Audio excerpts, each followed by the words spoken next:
Welcome to another issue. Welcome to another edition of the Woody Bragg Show. Yeah, I am back really quick. I decided, I was going to do another video in a few minutes. I was like, well, let me go ahead and just go. No time like the present. So, I'm going to sit here and discuss why we need to reject Joe Biden, Donald Trump, and Robert F. Kennedy, because I don't cancel people out on how they vote, but I certainly am judgmental, and wondering what the hell's your problem if you're voting for any of these folks. And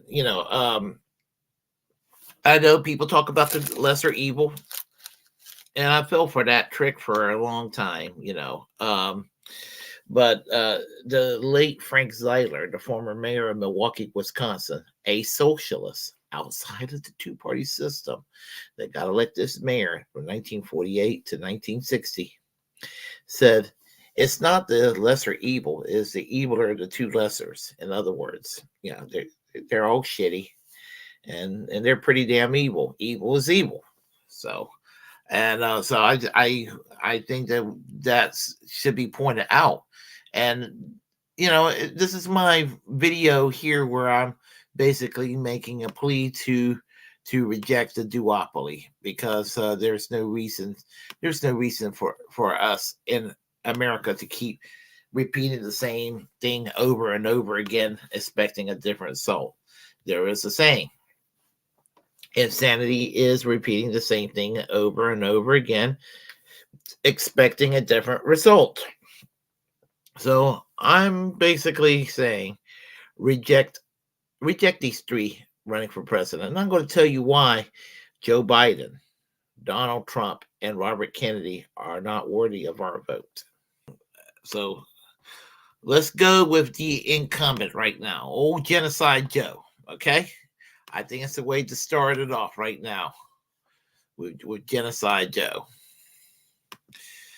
There is no reason, if you're a progressive, there's no reason to vote for Joe Biden.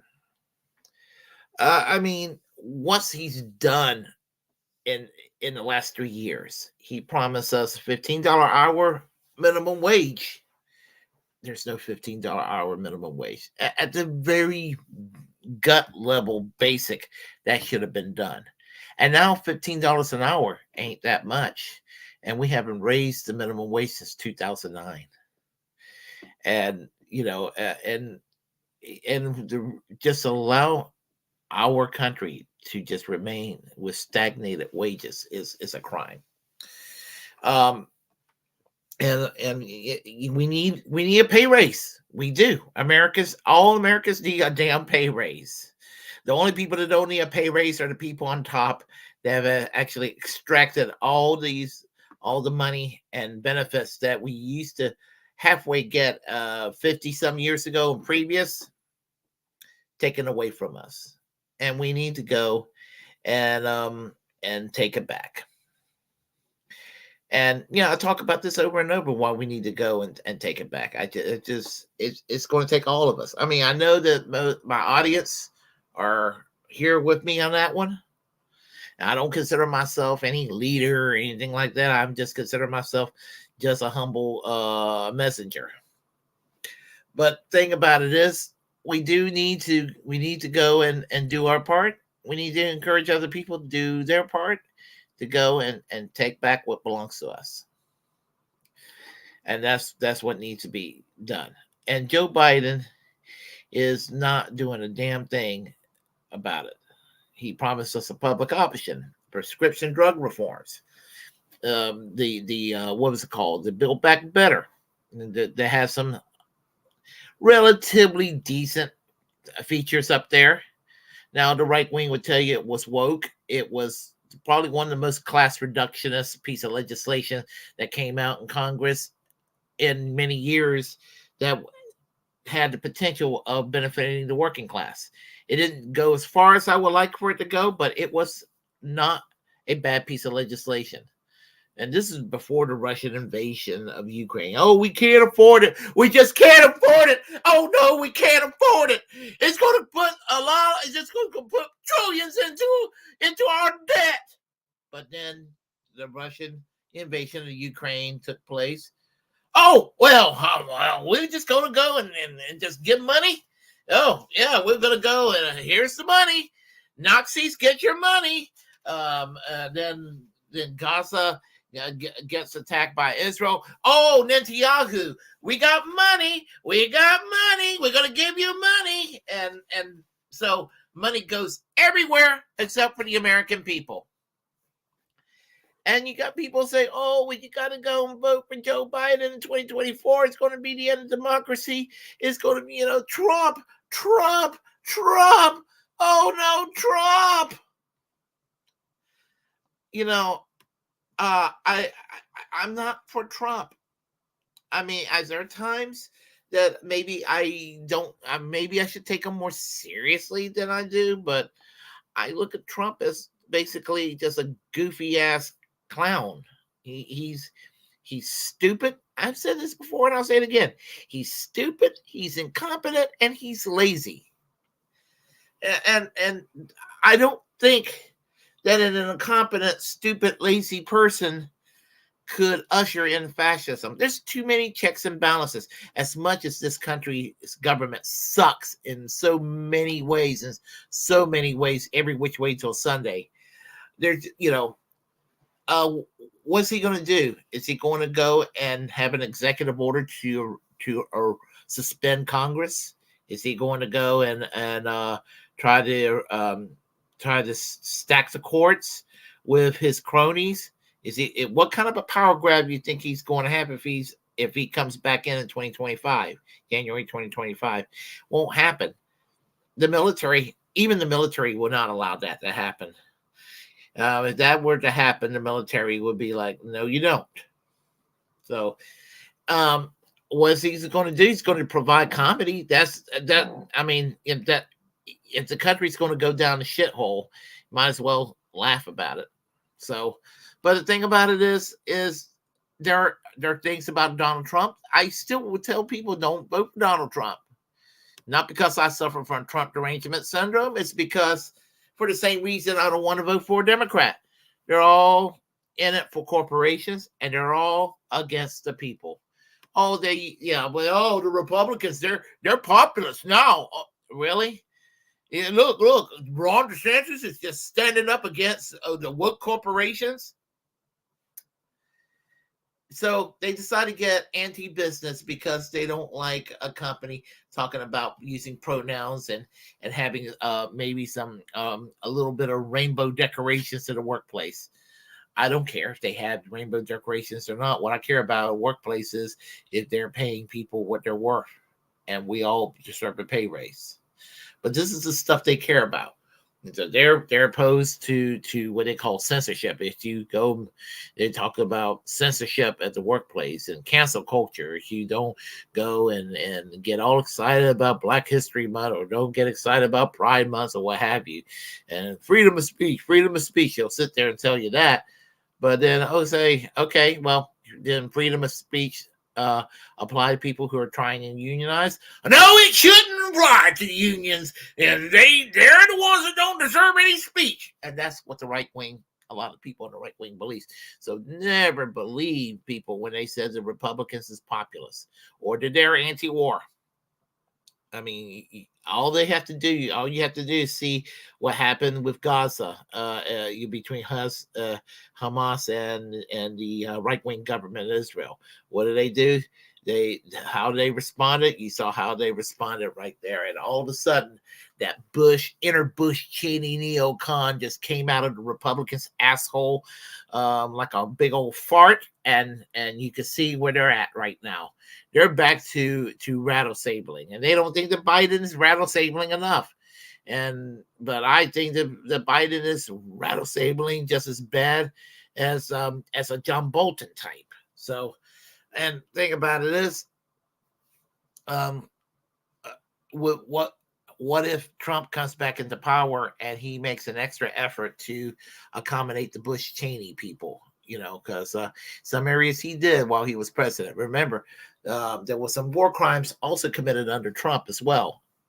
And those war crimes, part of it included sending money and military aid to Saudi Arabia to go and to indirectly be involved in an extermination campaign in Yemen. We're talking about things like ending the INF treaty that the Soviets and the Americans signed in 1987, which in effect pretty much ended the Cold War, because he didn't want to look like he was Russia's bitch. So Trump ended that treaty, and he ended probably the one thing Ronald Reagan ever did decent in his life was that peace treaty with Russia. And those missiles were starting to be aimed at Russia again, and those Russian missiles are aimed at the America. So we're back to a Cold War, folks. Donald Trump kind of brought us back into this Cold War too. And never forget the death of Qasem Soleimani, the Iranian general. So we had these things right here. So, and then there's also the Insurrection Act that he was trying to impose during the summer of 2020. And he wants to go and harmonize the libel laws with the UK. So suing people who are not public figures could become easier. So there's a lot of fascism that's kind of lurking around. Fascism doesn't have to be a Charlie Chaplin mustache, a little short man with a Charlie Chaplin mustache that speaks German in an anger management driven way. It can come. It can come in the form of a talk show, a game host, show host, or something along those lines. And you know, and I personally think that maybe the right wing rhetoric is all there is with Trump. Knows he knows who the stupid people are, so he goes after these stupid people, say what they want to hear, and they're like, "Woohoo, Trump! Make America great again! Yeehaw!" And that's what it comes down to. But a motherfucker don't believe a damn thing he says, and you can't convince me otherwise. Um, so I reject Trump too. So what about Robert F. Kennedy?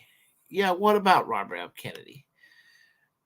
Well, when I first found out he was running, I was like, interesting, interesting that he's running and all that, and well, why not give him a chance? At first, he sounded okay. He said some things that I liked. He was a Democrat speaking out against the proxy war in the Ukraine. I like that. He talked about abolishing the Espionage Act. I like that. He was basically criticizing Democrats for abandoning free speech. I like the sound of that. He was talking about pardoning Julian Assange. I like the sound of that. But then there were some things that I found out about him. He chose Hillary Clinton over Bernie Sanders in 2016 and Joe Biden over Bernie Sanders in 2020. He does not support Medicare for all. And then when he did the right thing to defend Roger Walters on free speech grounds, then he deleted the tweet because heavens to purgatory. Because what? Roger Walters is deeply critical of Israel.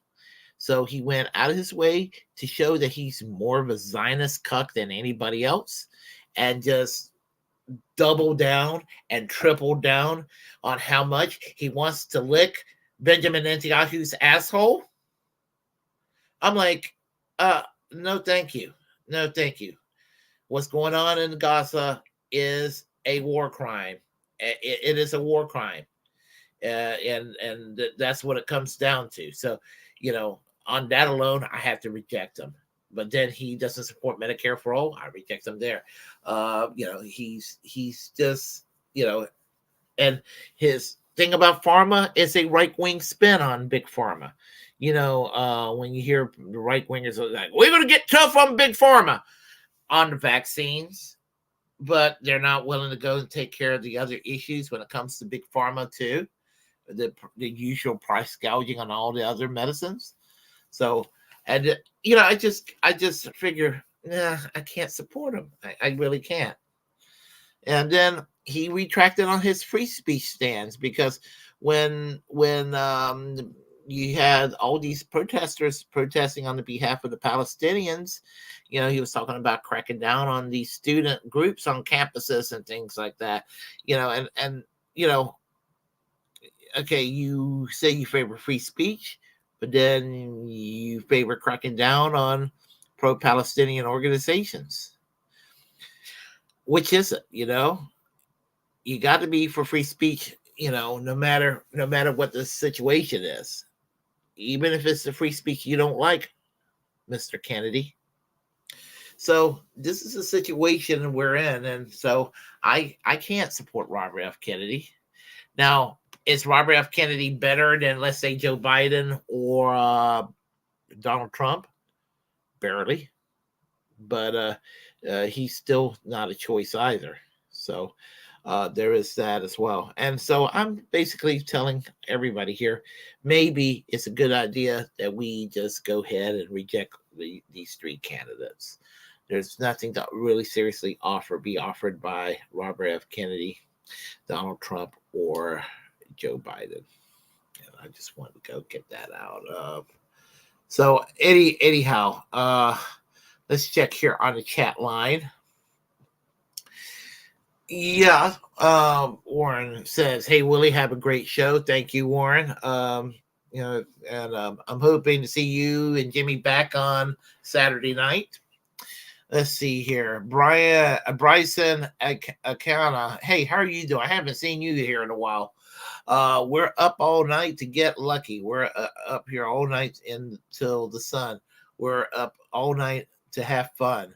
We're up all night to get some. We're up all night to get lucky.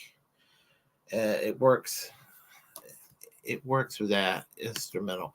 Okay. I'm guessing for the theme song for the show. That's good. That's good. Let's see. All right. Let me scroll this down even further to see. Dr. Nick, how are you doing, my friend? Great seeing you here. First, whoop whoop. Let's see. We have. The ghost of Henry Kissinger. Oh, we're back. Hey, how are you doing? Trump is my safe word. Yep. Oh shit, what's up, ghosts? Let's see. I'm scrolling down further. All right.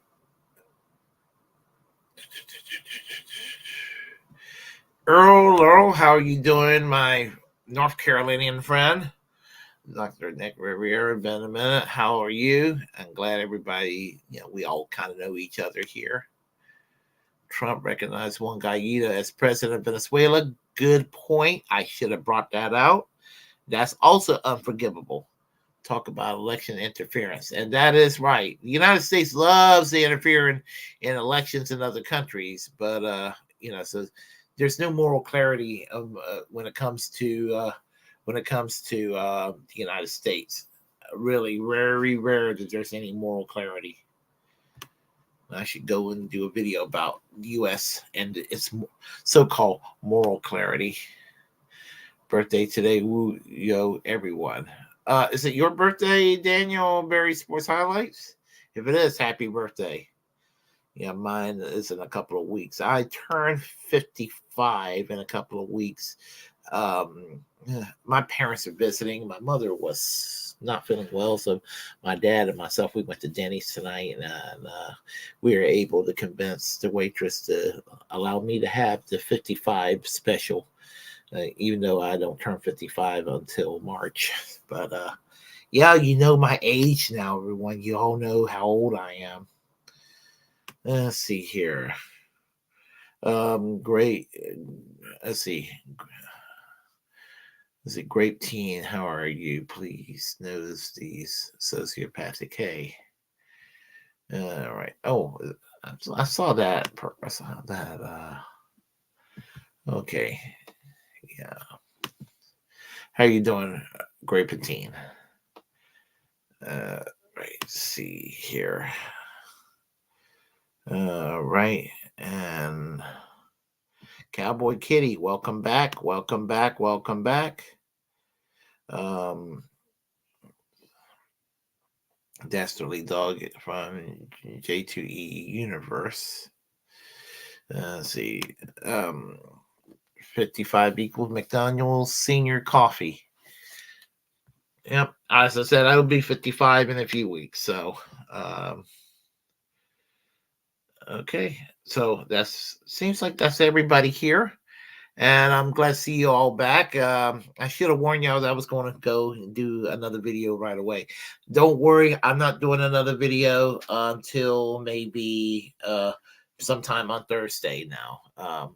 I may pop up one later on this morning, possibly, if if I have the energy to do it. But don't worry, once I'm done here, I'm planning to go to bed. So if you all like what you heard, please press like and comment any ways you disagree with what I have to say.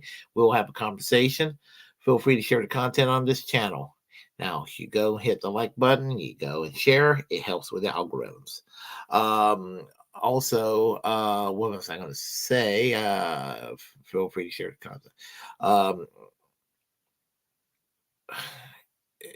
Basically, I encourage each and every one of you to go and create your own platform and utilize it. And I say this as a free speech absolutist because we are the muckrakers of our time. Let's see. And also remember to subscribe to this channel and to reject corporate media.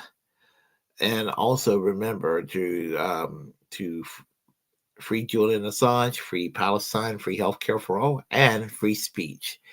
And let me see, I saw a comment here. Let me see what this comment says here. How are you? Love your podcast. Glad Jimmy Dore showed you to me. Oh, okay. All right. That's good. Um, okay. Well, I'm actually going to sign off very shortly here.